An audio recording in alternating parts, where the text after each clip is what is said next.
Donc, page Reshnoudlamer. Ve'elzor le'inyanai. Bon? Il reste une veille.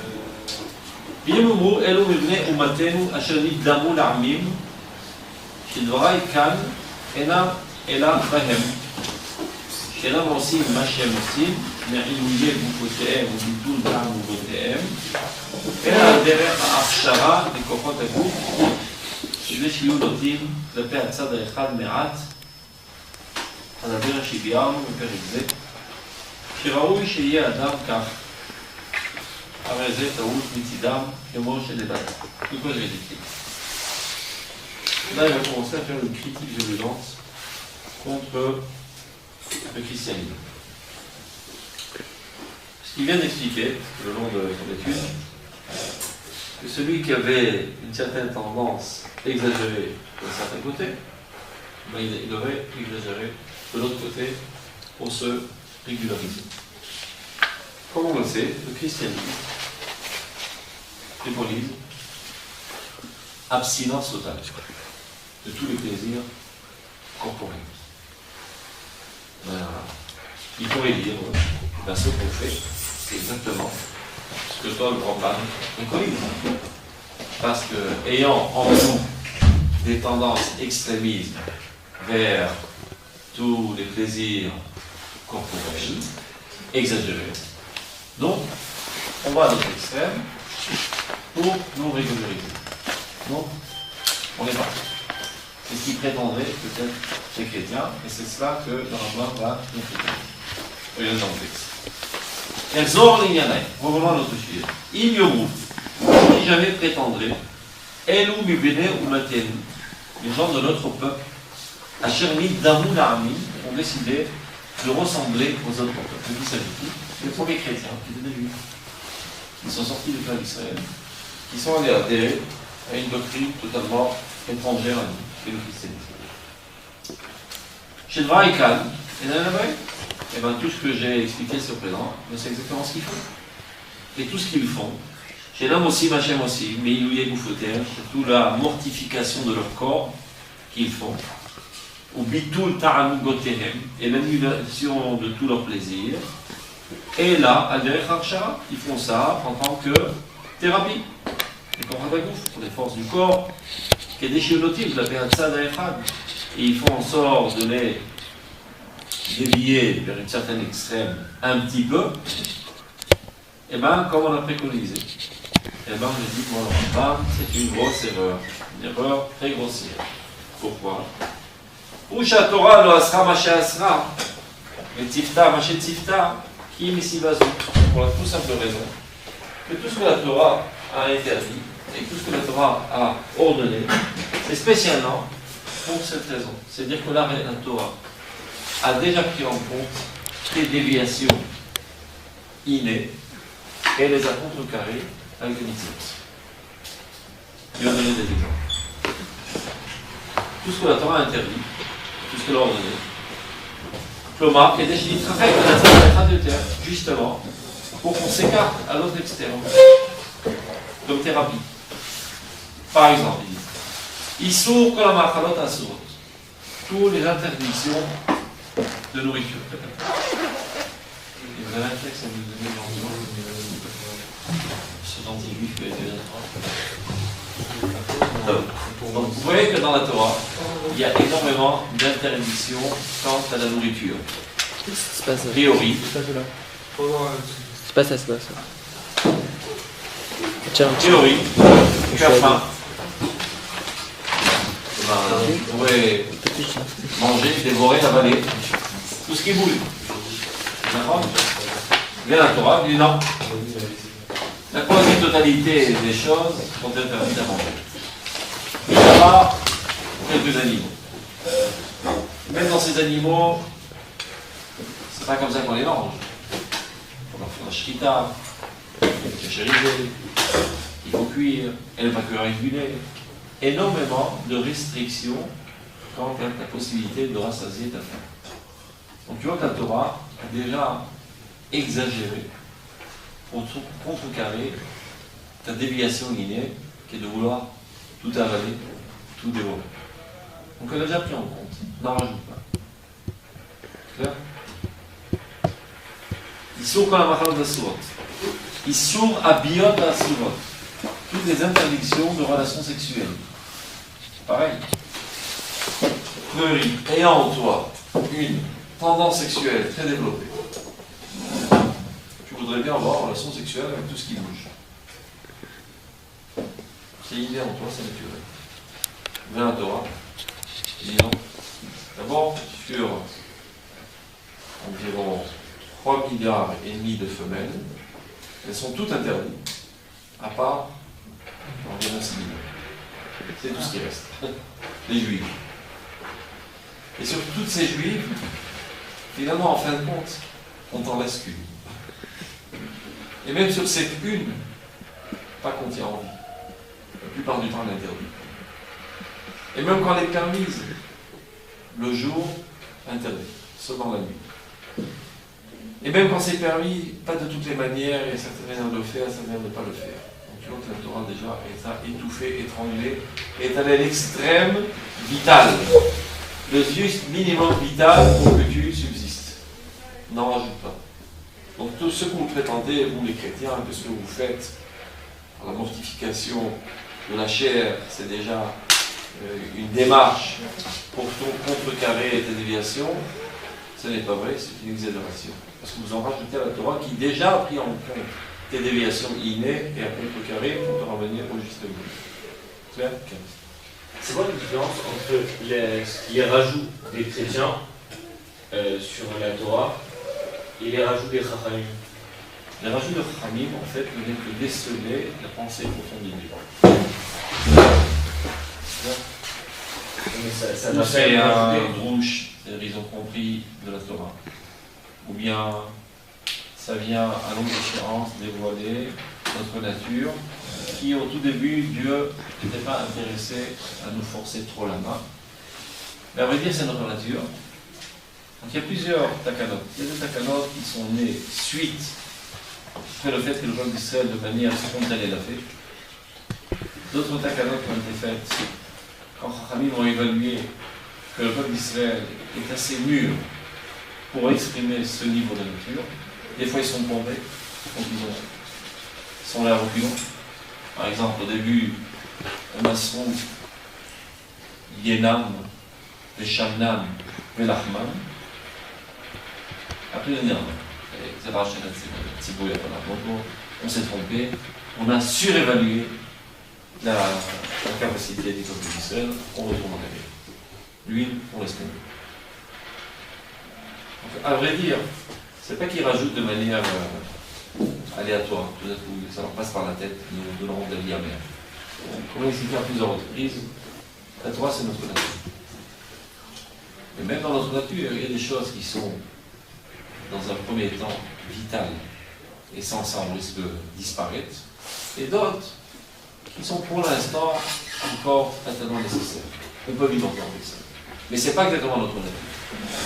Famille, au long des générations, évalue est-ce qu'on est capable, est-ce qu'on est assez mûr pour se comporter en fonction de cette nature. C'est-à-dire que la Torah, elle ne savait pas directement évaluer. La Torah, elle savait, et c'était ramouz, c'était allusionné dans la Torah.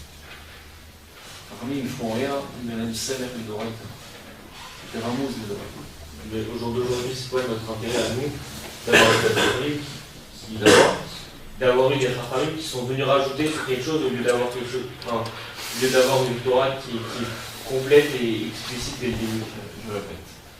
Un petit enfant, par exemple, tu ne peux pas lui demander plus que sa capacité, sans quoi il craque.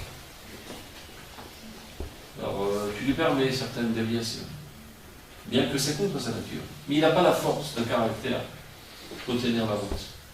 Dès que tu évalues qu'il a grandi un petit peu, il a trouvé la force de le faire, je lui demande de le faire. Mais c'est sa nature, c'est pas que je lui rajoute quelque chose. Continue. Bon, ou Torah, là, toute la Torah a interdit, tout ce que nous apprenait de faire, qui est ici, spécialement, je t'ai déjà dit qu'il ne fallait pas faire ça dans l'entour. C'est là, qui n'est pas obligé d'être là. C'est facultatif. Non. C'est Chilou la Kodesh. La Torah, la tête ici, la tête là-bas. Ou dans la Torah, ou dehors. Donc tu C'est la première fois que ça m'arrive de faire des remarques pareilles. Je ne sais pas si vous arrivez, ça fait 8 ans que j'enseigne ici. J'ai jamais vu. J'ai jamais eu le besoin de faire de la discipline. C'est miraculeux ce qui se passe en ce marbre. On dit.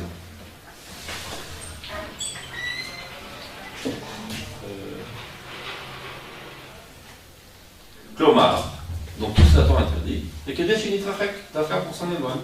Donc il a donné des exemples. Ma'achalot asurot, toutes les nourritures interdites, les relations sexuelles interdites. Azara la kedesha. Donc il donne un exemple. En quoi la Torah a entre guillemets exagéré notre écart de tout plaisir sexuel. Azara la kedesha, l'interdiction d'avoir des relations avec une fille à laquelle tu n'as pas donné de kiddushin. Chiyuv Ktuba avec Kiddushin, et même quand tu te maries, il faut que ce soit avec la Ktuba avec Kiddushin. Vim Kol Zen Amuteret Amid, et malgré tout ça, elle n'est pas tout le temps permise. Et la Surah Bezvani Alida Velida, elle interdit quand elle a ses règles, mais quand elle est accouchée.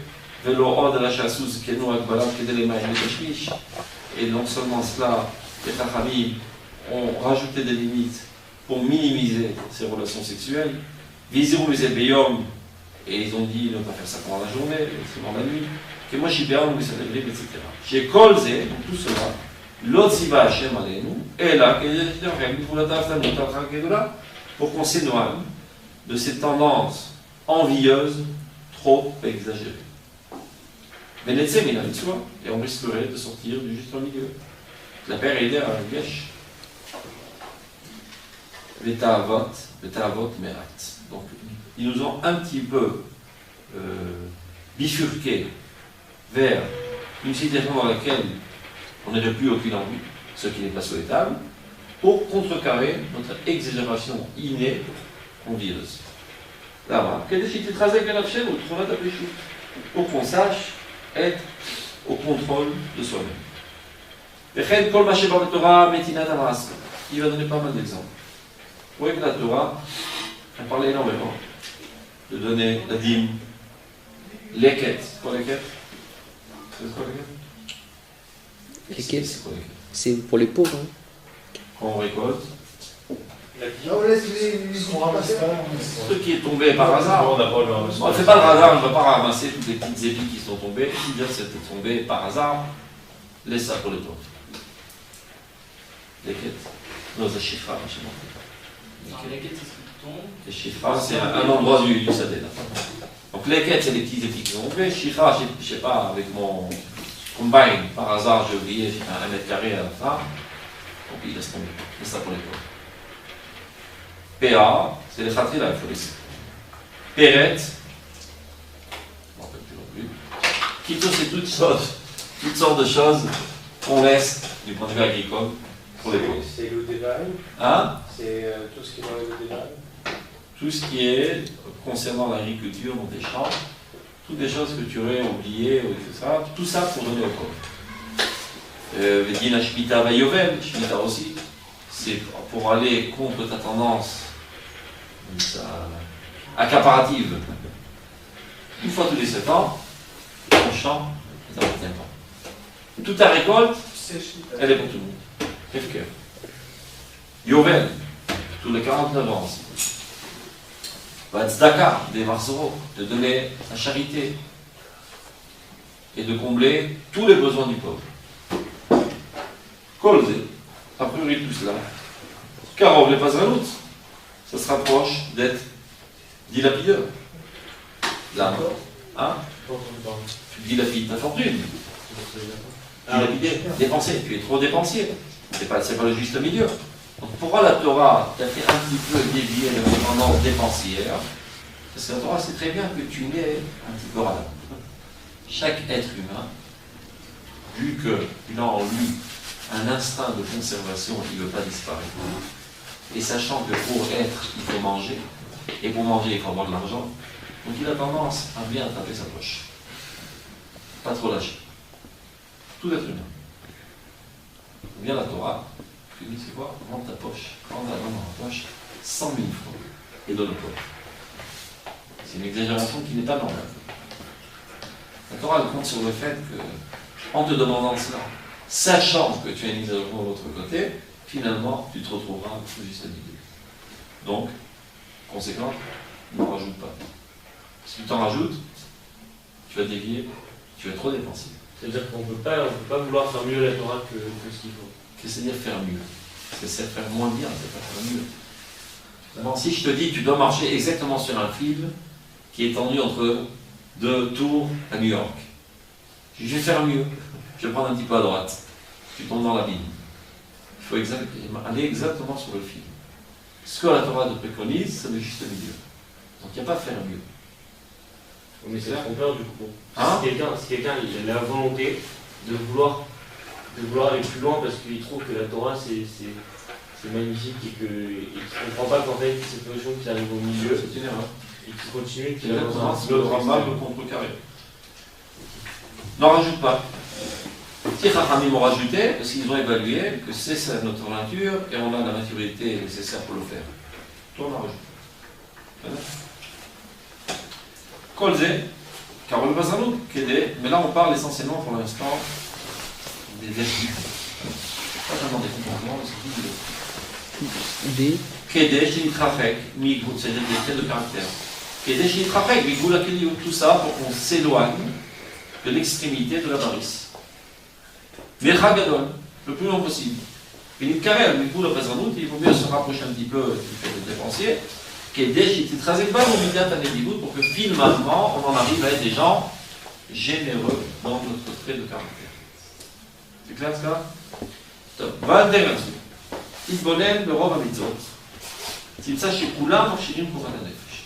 Donc si de cette manière tu as une approche envers les mitzvot, et tu t'es approfondi, et bien tu vas te rendre compte que finalement toutes les mitzvot corrigent, chacun dans son domaine, nos traits de caractère.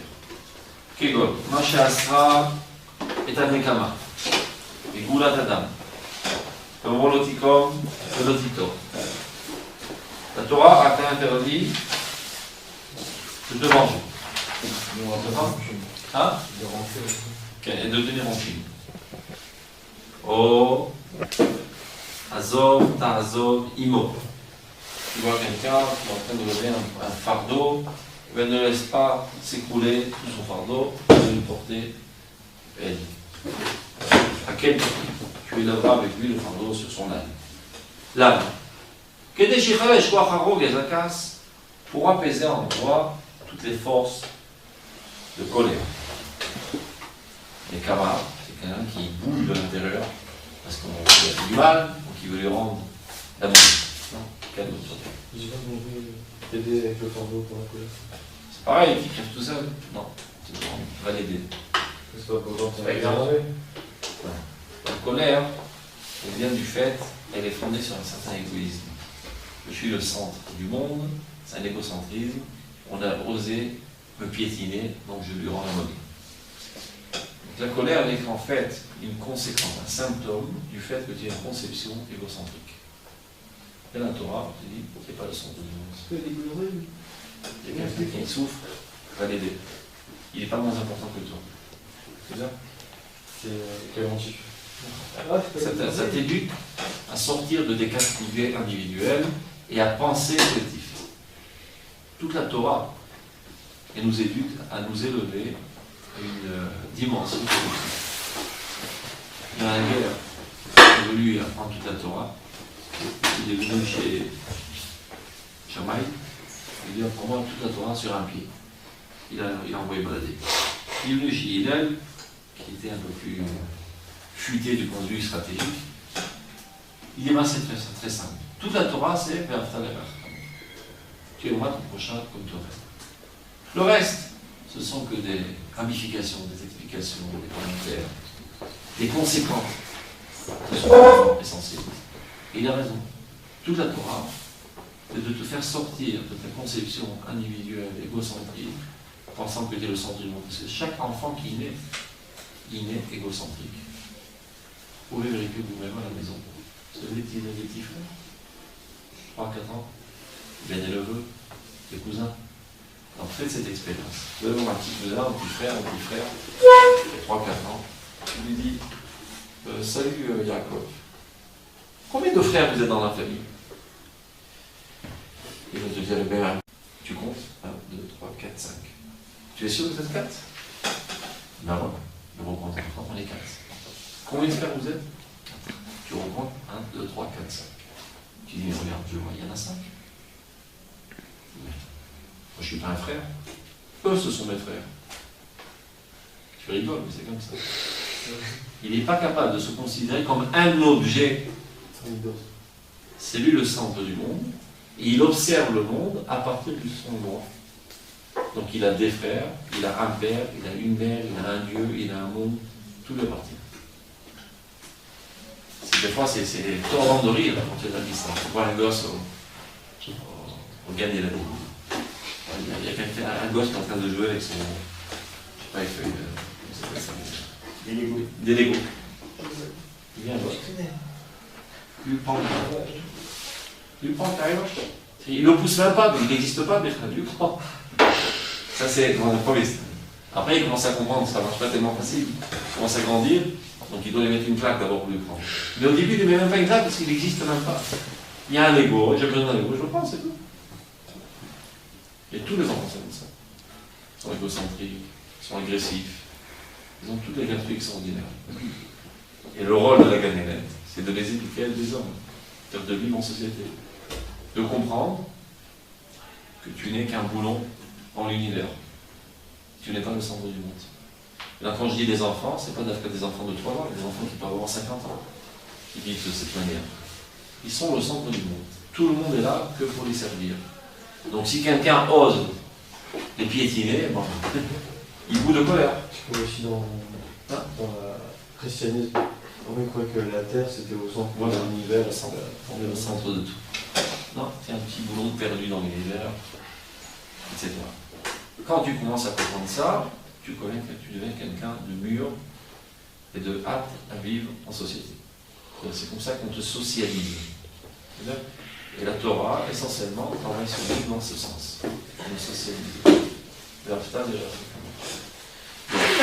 Tout ce que la Torah a contrecarré par ses interdits, de disant Otiko, Lotito, Azot, Azolimo, Akim, Takimimo, tout ça pour te sortir de cette conception égocentrique.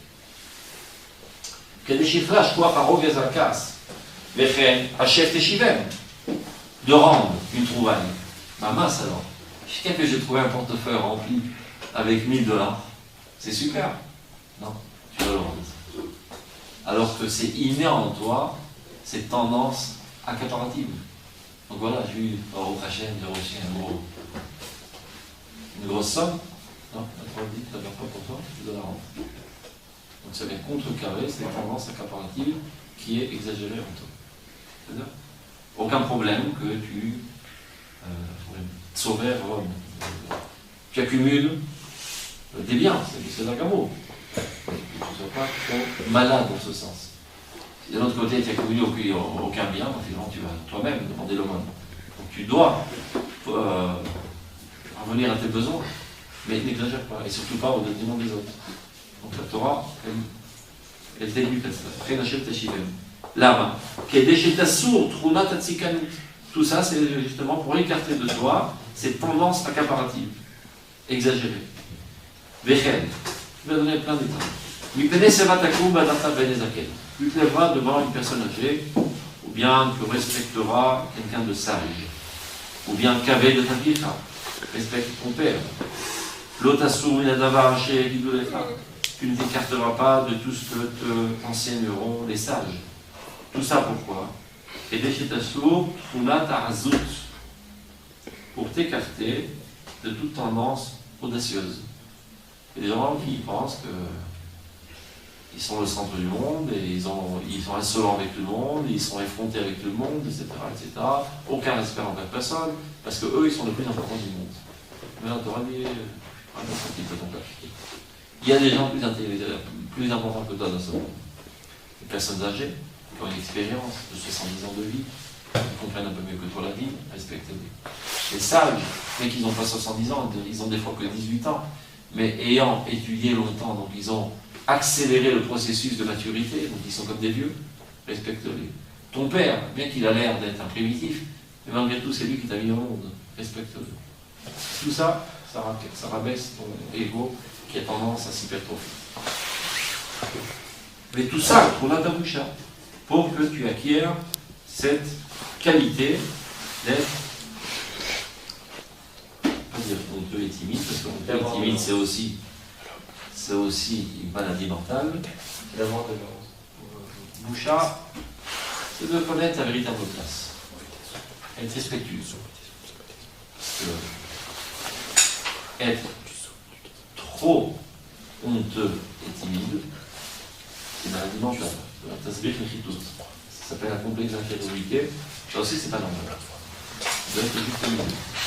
Respecter les autres. D'abord, non plus, respecter toi-même. T'apprécier. Être satisfait de toi-même.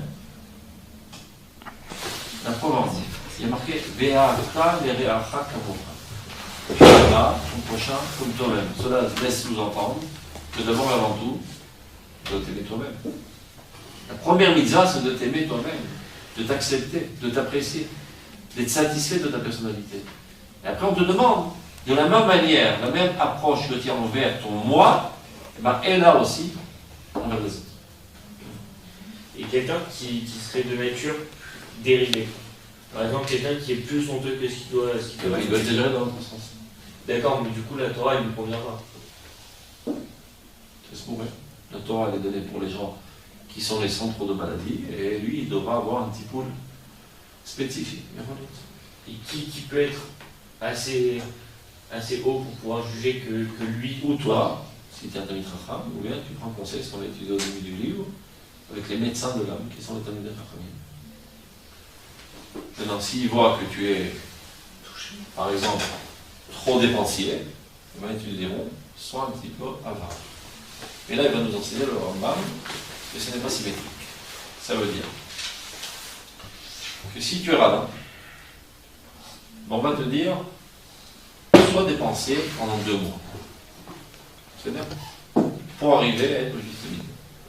Mais si tu es dépensé, on ne te dira pas, sois avare pendant 2 mois, sans quoi tu risques de devenir avare pour l'éternité. On va te dire, sois avare un jour, on voit ce que ça donne déjà.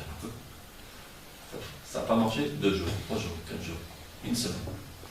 Et tous les jours, on vérifie tout pour savoir où on est. On a trop tendance à glisser vers mon intérêt personnel, comme l'avarice, la peur, l'audace, etc., que l'extérieur.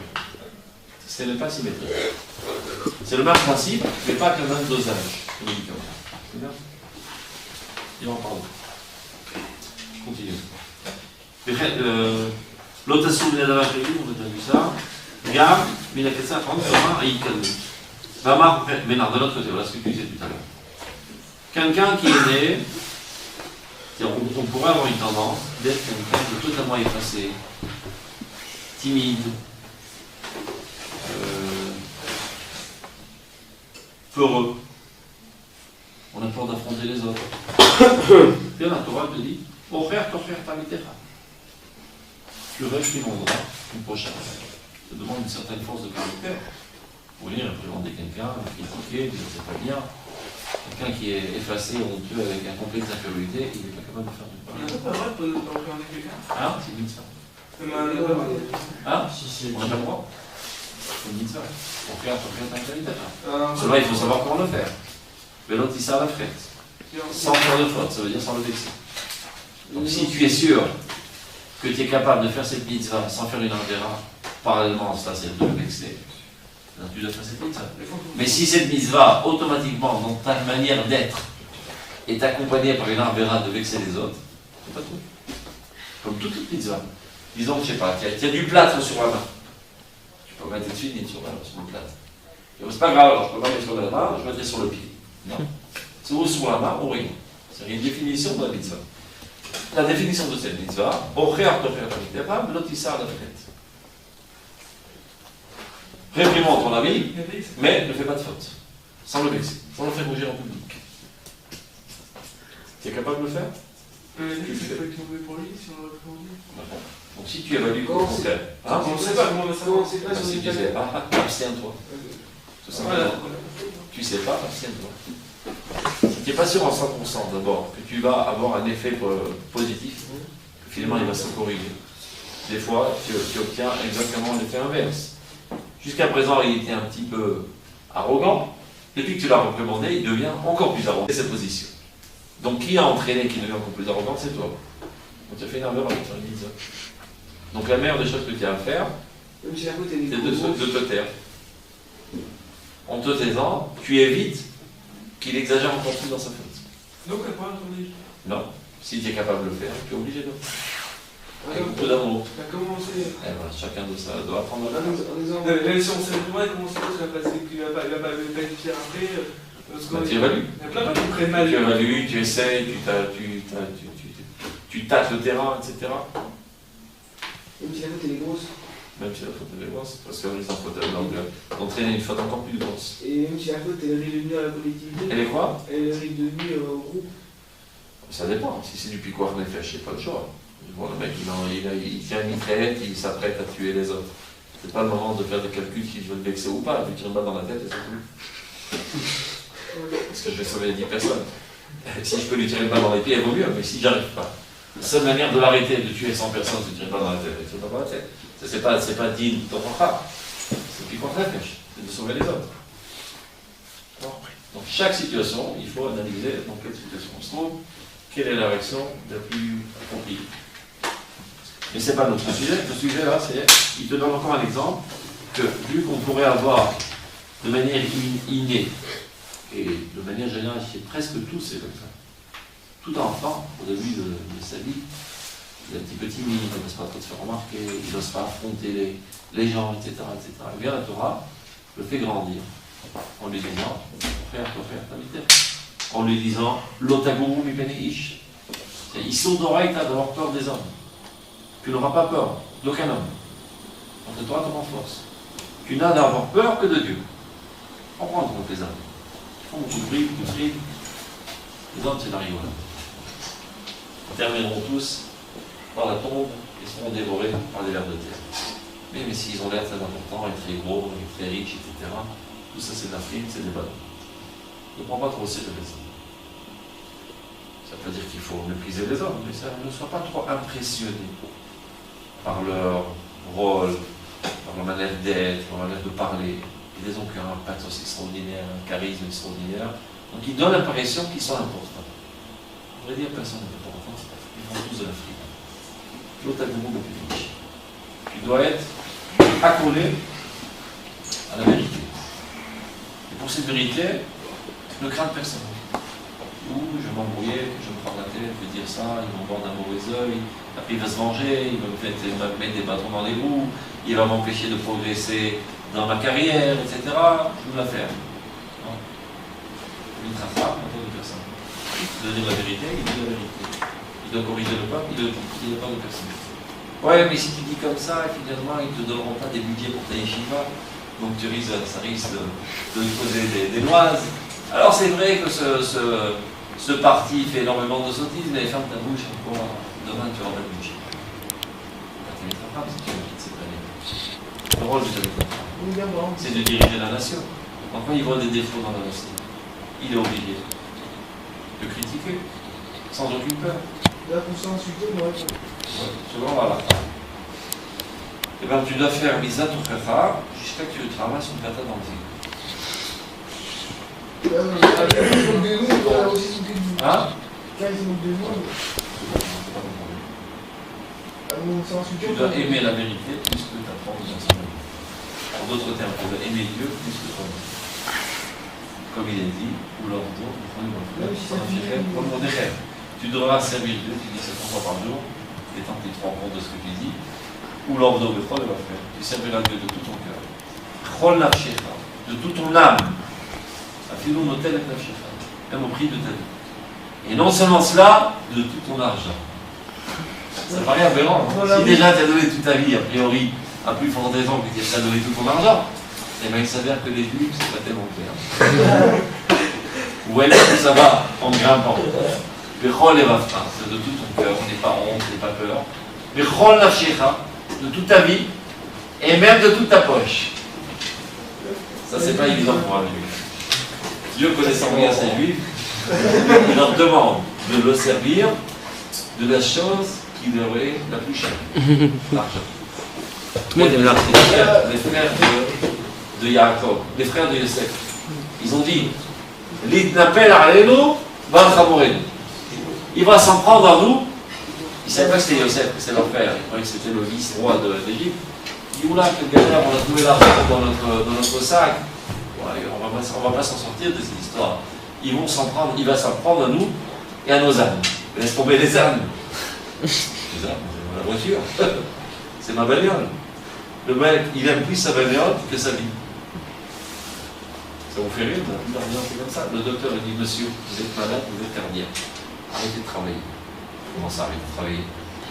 Il va au boulot quand même. Il a tellement d'argent qu'il les a bien rangés. Donc il aime plus l'argent que les autres. Donc non seulement, c'est de servir Dieu avec ta vie, ça c'est pas tellement futé. N'importe qui peut le faire. Mais sois capable de servir Dieu avec ton argent. Ça demande énormément d'efforts. Vous avez dans la rue quelqu'un qui m'insulte. Hein? Dans la rue, un gars il parle qui m'insulte, il me rentre dedans. Il faut analyser la situation. Pas d'être dans la clinique. Il ne veut pas dans la Si tête. tu penses que ça vient de l'Église ou chercher à lui, si tu penses que non, chaque situation, il faut l'analyser. Le gars aussi, il insulte quelqu'un, ça va lui faire rire en public. Donc si lui m'a insulté, Non, il n'y a pas de ça fait honte. vous avez dit qu'il fallait l'insulter. Non, que lui, tu dois réprimander quelqu'un. Il y a une urgence de critères. D'abord, tu dois être sûr à 100% que tes dires sont censés normalement avoir un effet positif. C'est-à-dire, si tu es sûr que ça fait un effet négatif, laisse tomber.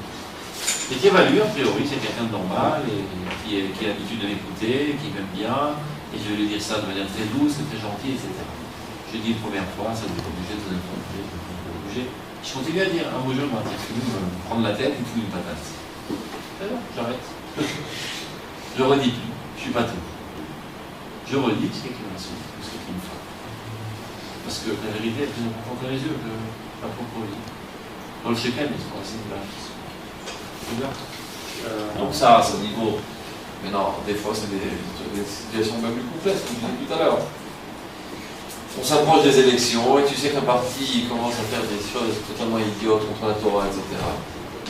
Alors c'est pas bon de dire, moi je vais faire la carte, je me tais. Sans quoi, quand ils seront ministres, et par hasard ils seraient ministres de Israël Datot, ils ne me donneront pas d'argent à Yeshiva. Alors je me la ferme. Non. La vérité est plus importante que mon argent.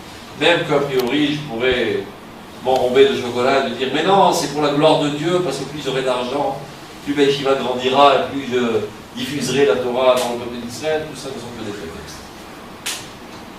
Il faut dire la vérité. Il ne faut pas chercher à être apprécié des autres. C'est pas ce qui m'intéresse dans la vie.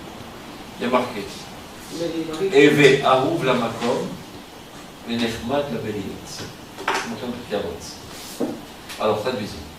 Arouv la Makom, soit aimé de Dieu. Mais Nechmad, c'est quoi Nechmad? Agréable. Agréable a priori. La Briliot, aux créatures. Donc a priori, ce qui est marqué là, il faut se soucier toute notre vie d'être aimé de Dieu et d'être apprécié des créatures. Donc c'est important d'être apprécié des créatures. Qui m'aiment bien.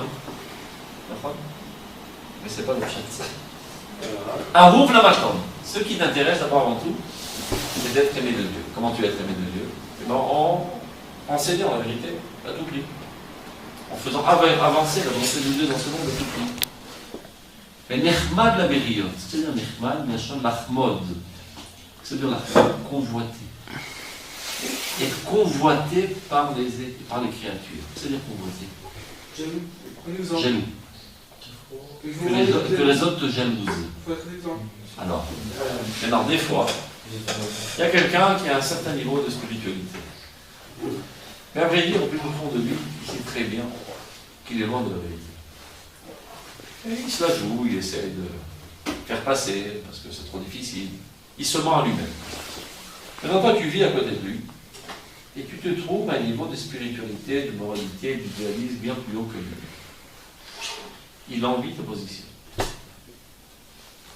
Tu le disqualifies. Ça l'énerve.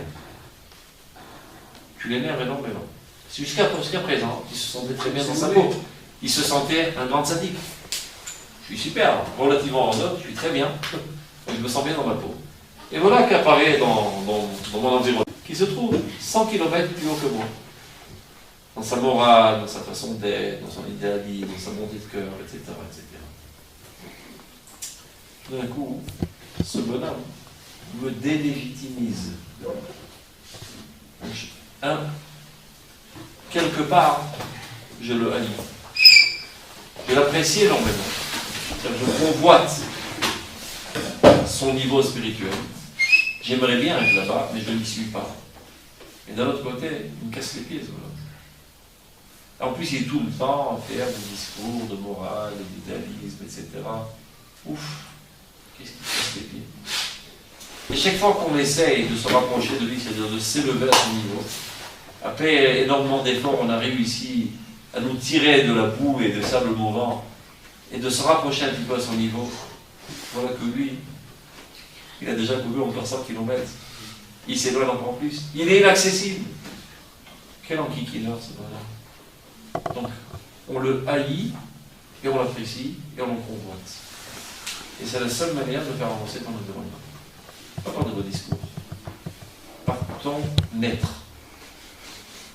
Plus tu es haut, plus tu es idéaliste, plus tu es bon, ça rayonne sur ton environnement. Ça ne veut pas dire que tout le monde t'apprécie, dit oh, comme tu es gentil, comme tu es bien, ils font tout le temps te critiquer parce que tu les énerves.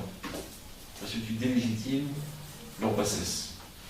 Et ça t'est complètement égal. Parce que ce qui t'intéresse, c'est de faire apparaître la volonté de Dieu dans ce monde, de faire avancer ce monde vers son objectif. Donc ce qui m'intéresse d'abord avant tout, Aruv Lamakom, aimer de Dieu. Ceci se fait en étant Nechmad Laberiot, convoité. Que ta situation spirituelle, morale, idéaliste, etc., soit convoitée de ton entourage. Ça ne veut pas dire qu'ils t'aiment tellement. Très souvent, ils ont bien envie de t'impliquer dans derrière. Alors, si ce qui m'intéresse, moi, c'est d'être populaire, et que tout le monde m'apprécie et m'applaudisse, qu'est-ce que je fais? Je fais tout ce qu'il faut pour leur plaire. Et non pas ce qui plaît à Dieu. C'est ça la différence. C'est ça toute la différence. Un politicien, ce qui l'intéresse, c'est d'être Nechmad Laberiot et puis Apshat Arishon. Que tout le monde l'apprécie, tout le monde l'applaudisse, et tout le monde vote pour lui. Et il s'en fout de la vérité. Un idéaliste, un Talmid Chacham, ce qui les intéresse, c'est de faire progresser l'histoire dans le bon sens. Même au prix de se faire haïr. Même au prix de se faire haïr. La vérité est plus importante que ma personnalité. Mais c'est au tefesh. La halakha te dit, tu dois donner ta vie pour le Dieu.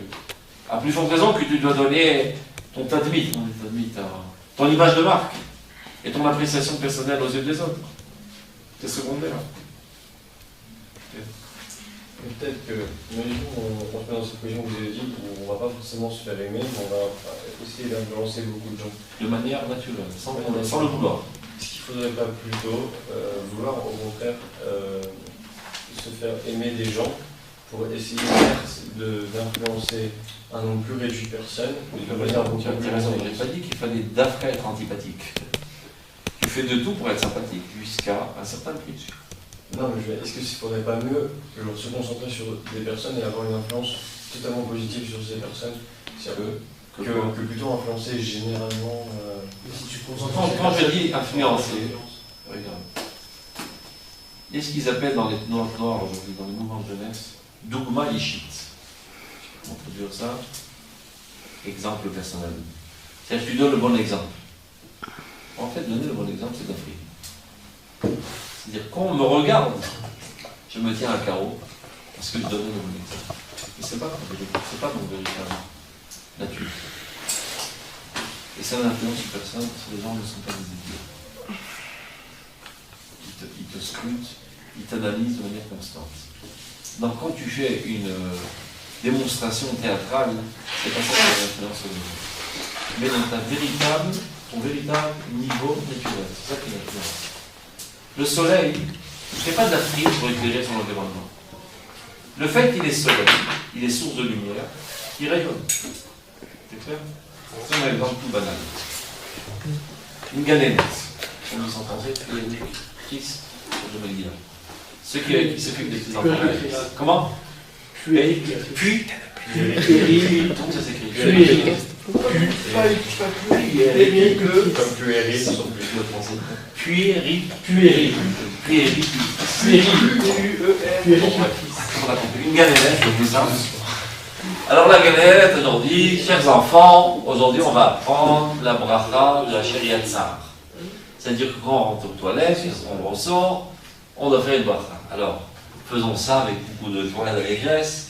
Et après, Baruch Ata, et tous les gars sont très contents, alors après Sheriat Tzar. Donc ils sont très contents, ils ont appris, ils sont tout sympas, ils ont appris comment faire Sheriat Tzar. Et voilà que la récréation arrive, et que la gagnette, c'est le moment où on peut aller aux toilettes. Et on se dit, elle ressort, en fait. Le gosse, il a très bien compris. Ce qu'il y avait tout à l'heure, c'était de la frime, représentation théâtrale, la véritable vie de la Torah, c'est ce que Magalhães vient de faire. Tu as la différence entre Dougma et Shit et Akram. Il ne faut pas équivoquer.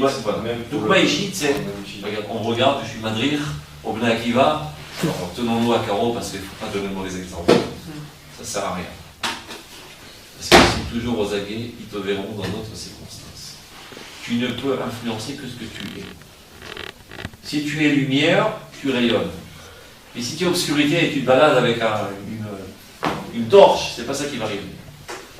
Ça n'a aucune influence. Donc, ça veut dire, quand tu veux avoir une influence sur ton environnement, disons que tu n'es pas satisfait de niveau spirituel, moral, idéologique, idéaliste de ton environnement, qu'est-ce qu'il te reste à faire? Élève-toi. Tu n'as pas besoin de faire des gros discours et des réprimandes à tort et à travers.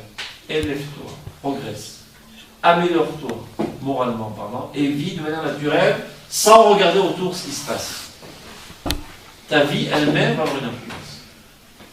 Et si tu n'es encore pas content, parce qu'ils n'ont avancé qu'un mètre, eh bien mon pote, tu n'as qu'à avancer 100 km, ça te fera avancer encore de 2 mètres. Il y a une perte, il y a une chute d'énergie. Entre ce que toi tu es et ce que les autres reçoivent. Alors il faut qu'il explique. Vous savez comment on dit enseigner en hébreu? À part le mot les lamed, il y a un autre mot, les aleph. Aujourd'hui, en hébreu moderne, les aleph, ça veut dire dompter des animaux. Mais dans la Shana Kodesh de la Torah, les aleph, c'est enseigner. Ani alefra chokma. Ulpan, vous savez ce qu'on ulpan? C'est l'endroit où on apprend l'hébreu. Donc les aleph, ça veut enseigner. Aleph, c'est élève. Tu veux dire 1000. Comment on écrit 1000? 1, 0, 0, 0. C'est 3 0. C'est 1, multiplié par 10, multiplié par 10, multiplié par 10. Qu'est-ce que ça vient allusionner, ça? Ça veut dire qu'il y a une chute du message. Celui qui doit enseigner, d'abord lui, d'abord et avant tout, doit comprendre quelque chose pour pouvoir enseigner. Donc il commence à concevoir un concept. Il commence à l'étudier, à le comprendre plus ou moins. Pour que son concept puisse se rentrer dans le crâne et qu'il le saisisse parfaitement, il doit le rapetisser. De combien? De 1000, ça descend déjà à 100. Il reste un dixième dans sa tête. Il y a déjà une chute d'énergie. Du concept premier, divin, céleste, idéal, pour qu'il soit conçu dans ta tête, tu le rapes ici à 10%. Après, il faut transmettre. Il faut transmettre, il faut parler. Le passage de la pensée à la parole, il faut dire ça dans des mots bien clairs, bien définis. Un mot, ça se dit en hébreu, mila. Mila qui veut dire, comme Brit Mila, couper. Tu coupes. Tu coupes dans la chair vivante et tu rapetisses encore plus. Il y a encore une chute. Il ne reste plus que 10%. Après, de ce que toi tu as dit et que l'élève reçoit, il n'en reste plus que 1. Voilà, ça, on a perdu 299. Mais il n'y a pas de choix, c'est la nature. Et tu ne peux pas changer la nature des choses. Si tu n'es pas content de la vitesse de croisière de tes élèves, et bien toi, tu n'as qu'à courir plus vite. Au lieu de commencer à 1000, commence à 1 million. Et eux, ils auront 10 000. Et si tu n'es pas content des 10 000, tu les fais monter à 100 000, et bien toi, élève-toi à 1 milliard. Il n'y a pas d'autre moyen. Il n'y a pas de moyen artificiel d'accélérer la vitesse de digestion émotionnelle et intellectuelle de tes éléments. Il y a une nature, il y a une vitesse de croisière normale. Tu peux rajouter des natures sans arrêt. Et c'est ça qui fait monter l'existence en développement. Quand je dis tes élèves, c'est tes enfants, les gens que tu connais, tes voisins, tout le monde, tous les autres avec lesquels tu viens en relation constante. Donc si tu n'es pas content dans la situation de ton peuple, tu n'as qu'à t'élever. Parce que tu voudrais bien élever tout le peuple. Mais quand tu lèves une valise, tu la prends en bas, il faut que tu l'attrapes par la poignée. Tu l'attrapes par la poignée, et quand tu lèves la poignée, ben ça élève toute la valise. Ta poignée de cette valise, c'est toi. Quand tu te saisis, tu t'élèves, automatiquement tu élèves toute la vaisselle. C'est la seule manière d'avoir une influence réelle sur l'existence. Progresser dans tous les domaines de ta vie, ça fait progresser de toute manière. Je n'arrive pas à comprendre qu'il pourrait y avoir un désaccord entre le fait qu'on s'élève dans l'attirance vers un Kadosh Baruch Hu, et que d'un autre côté, on ne se rapproche pas des hommes. Enfin, pour moi, comme la Torah, c'est un mode d'emploi d'humanité, alors forcément, plus on accomplit la Torah, plus on se rapproche des hommes. Là, ce qu'on dit, c'est attention, fais la Torah au prix de te faire détester les autres. Mais pour moi, c'est le contraire. C'est deux choses qui. Je n'ai pas dit qu'il faut chercher sont des sens différents. Toujours ta recherche est de te faire aimer. Mais à quel prix?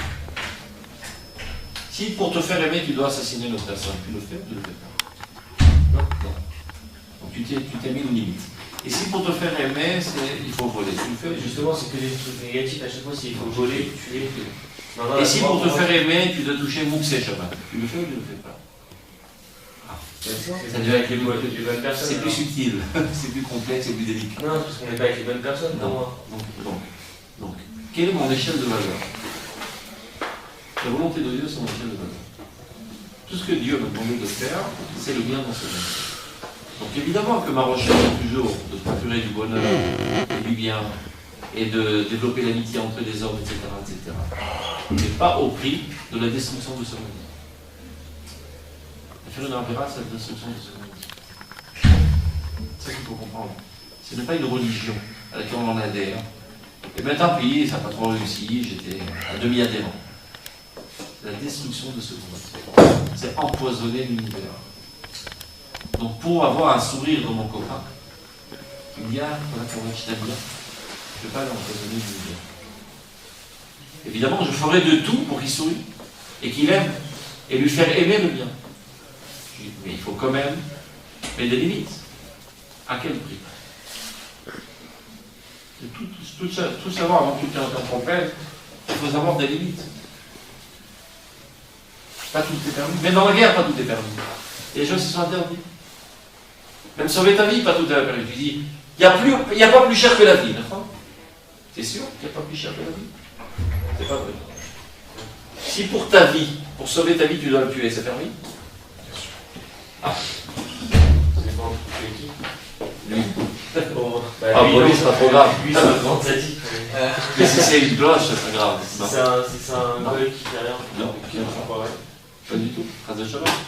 S'il vient quelqu'un avec un revolver sur ta tempe, il te dit, tu veux que je te tire pas une balle dans la tête? Tu veux que je te tire pas une balle dans la tête? Prends ce revolver et tire sur ton copain dans la face. Non, lui, ouais. C'est n'importe quel être humain. N'importe quel être humain. C'est d'accord sur Toi, même un goy, on n'a pas le droit? Non. Bien sûr. Calme-toi, toi, là-bas. Et si on te dit, regarde, tu veux que je te tire pas une balle dans la tête, prosterne-toi dans une idole. Et un demi-homme, on peut? Hein? Tu veux que je te tire pas une balle? Tu veux que je te Ce ne tire sont pas que une des balle dans la blagues, tête? bien évidemment. Va coucher avec la femme de ton ami. Non. Bon, dans quel cas on peut tuer un mec? Dans quel cas on peut tuer quelqu'un? Pas ça seulement. Pour nous sauver la vie. Mec, bah, je voulais Tout savoir. ce qui est Elou Lachem. Dans quel cas c'est possible de tuer des gens qu'on ne rien après? Dans toute la figure, je donne maintenant. Parce que la vie n'est pas la valeur absolue. La vie est un moyen, un très grand moyen, très appréciable, très important pour faire avancer les valeurs. La plupart du temps, on est prêt à mettre de côté les détails de la vie pour la vie elle-même. Mais quand ça va tête à tête contre le principe même du dévoilement divin dans ce monde, la vie est moins importante. Bah oui, mais justement, quand on parle de dévoilement divin, on parle de quelqu'un qui va dans, qui acte pour le développement de ce dévoilement. Maintenant, quelqu'un qui est goy, qui est antisémite, si c'est Dieu donné, bah oui, il va être mon Dieu. Parce que Tu peux le sentir de cette manière. Je suis pas sûr que les Pasquines pensent comme toi. On est pourquoi. Non mais c'est. Il n'a pas le droit de tuer, Parce que carrément. selon la Torah, il est interdit. Si les Chayavita, le Bedi, il dit qu'il faut Chayavita, c'est une paire de manches. Mais un type normal, Ami d'Adam au Pescato, de manière générale, un homme est une anormale, tant qu'on, jusqu'à preuve du contraire, il est cacheur. Si c'est un criminel, c'est une mise à le tuer, même si tu ne veux pas les balles dans la tête. Et c'est pas toi qui dois le faire. C'est la police, c'est le tribunal, c'est l'armée, etc. Pas n'importe qui, sans quoi ça devient le balagan total dans ce sens. Mais de principe, maintenant, pas seulement ces trois avérotes, chaque fois qu'il s'agit d'une question de principe. Par exemple, on vient, si un goy te dit pendant Shabbat, fais-moi un café, mais il faut analyser pourquoi il veut son café. Est-ce que parce qu'il a envie de boire un café, alors je lui fais son café, ou bien que par principe, il veut me faire transgresser la volonté de Dieu. Alors pour un café, alors si c'est devant 10 personnes d'Israël, ça s'appelle du Chilou Hashem, je me laisse tuer. Pas seulement pour un café, même pour un minag. Pas seulement pour un Issour d'Oraïta, même pour un minag. Quoi? Supposons que les Juifs ont l'habitude de mettre des lacets rouges et les Français des lacets jaunes. Et vient un Français armé au nom de la République française, qui dit Monsieur le Juif, vous mettrez des lacets jaunes comme nous. Tu me laisses tuer. Parce qu'il fait ça par principe pour te déconnecter de population. On les blagues qui va. Marine Le Pen, elle vient aller au pouvoir. Effectivement, on l'enlève et on si t'es pas trop idiot, tu quittes la France. Non, mais Sans quoi, c'est pas du quitte de Joseph, c'est un suicidaire. C'est comme si un mec qui vient devant l'église, il dit Monsieur le curé, c'est là, si on se prosterne pas, on nous tue. Coucou, je me prosterne pas. Tu es un suicidaire. C'est interdit de faire cela. On parle des diavades. Si tu as été pris dans une situation pareille, et c'est les seules possibilités qui te restent, alors évidemment, d'abord tu essaies de le tuer, et si tu n'as pas réussi, tu meurs dans le combat. C'est-à-dire qu'on aurait dû mettre les lacets jaunes, on serait venu. Hein? C'est-à-dire qu'on aurait dû mettre les lacets jaunes, comment on serait venu? Au moment où lui nous a dit de changer de lacets, on aurait dû prévoir et mettre les lacets. Tu n'aurais pas dû habiter dans un coin avec autant d'idiots, tout simplement. La France n'est pas un coin politique. Hein? Non, c'est pas une réponse. J'ai pas compris. Si tu es coincé, toutes les frontières sont fermées, tu ne peux pas sortir, et on te dit mets de la sécurité ou je te tue, tu t'es plus. Tu mets pas des lacets. je suis pas amoureux, vous allez lâcher quoi. Non mais c'est C'est une question de principe. De principe. Si c'est pas une question de principe. Et si on a des crottes, on sait pas. pas. C'est pas qui s'est transgressé. Il vaut mieux que je transgresse un Shabbat pour que je puisse après respecter tous les autres Shabbatot. Parce que c'est pas une question de principe. Du il a envie d'un café et la bourse sèche, il ne comprend pas c'est quoi, c'est l'idiotie de rallumer le feu. Moi, je lui fais son café, il passe pas genre. S'il veut son café, mais aussi. Il faut analyser la situation. Qu'est-ce qu'il cherche exactement? Tu peux lui demander si. Pas qu'il ait d'autres, mais D'accord, portez-vous bien. Je reste